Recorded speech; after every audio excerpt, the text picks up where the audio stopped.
Angel galing yung pictures. Yes, si Angel ang naninira sa akin.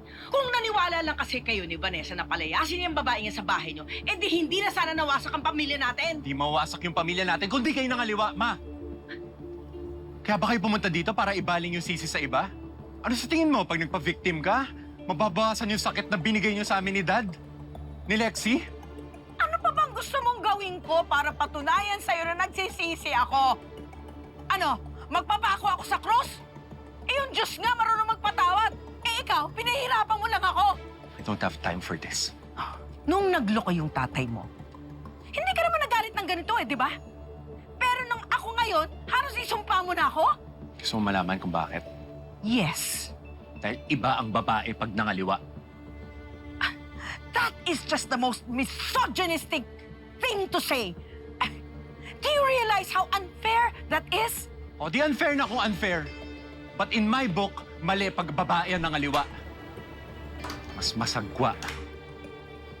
Mas masakit. Mas nakakadiri, Ma.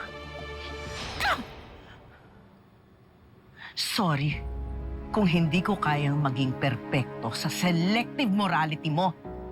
Hindi naman ikaw ang Diyos para husgahan ako. Kaya huwag ka magsalita as if ikaw ang nagsulat ng 10 utos. Huwag ka nang umasang mapapatawad kita. Hindi mo deserve maging nanay namin. Umalis ka na. Umalis ka na!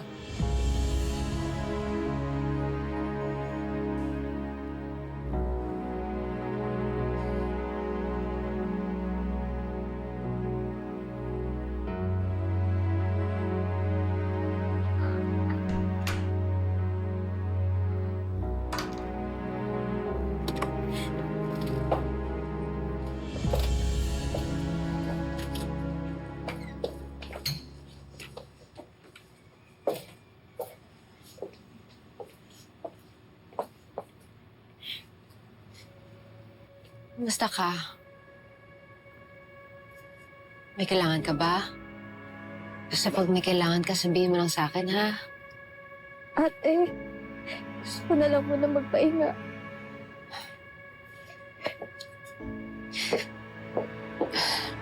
Sige. Para makapagpalit ka na din ng damit. Tawagin na lang kita pag dinner na, ha?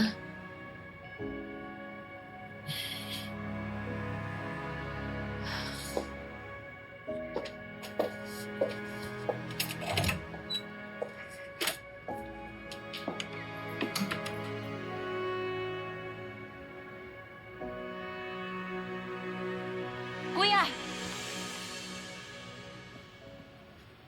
Ginagawa mo dito? Kuya, ang harsh mo naman kay Mama. Hasn't she already suffered enough? Don't you think we should give her a chance? Doesn't deserve it. Kaya nga bakit? Pag si Dad tanggap natin, bakit si Mama hindi? Eh kasi magkaiba yon. Lalaki si Dad! Okay, so pag lalaki, pag si Dad, it's just human nature. Pero pag si Mama, human waste agad tingin mo sa kanya? Oh my God, that's unfair! O talagang unfair. Unfair na kung unfair. Pero hindi ako nagsasabi nun. Yung society nagsasabi nun.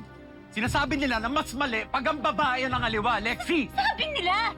Kuya, hindi na moralidad yan. Oh my God, that's misogyny. Kasi para kang bulag. Nakikita mo lang yung kasalanan pag babae yung gumagawa. Wala akong pakialam.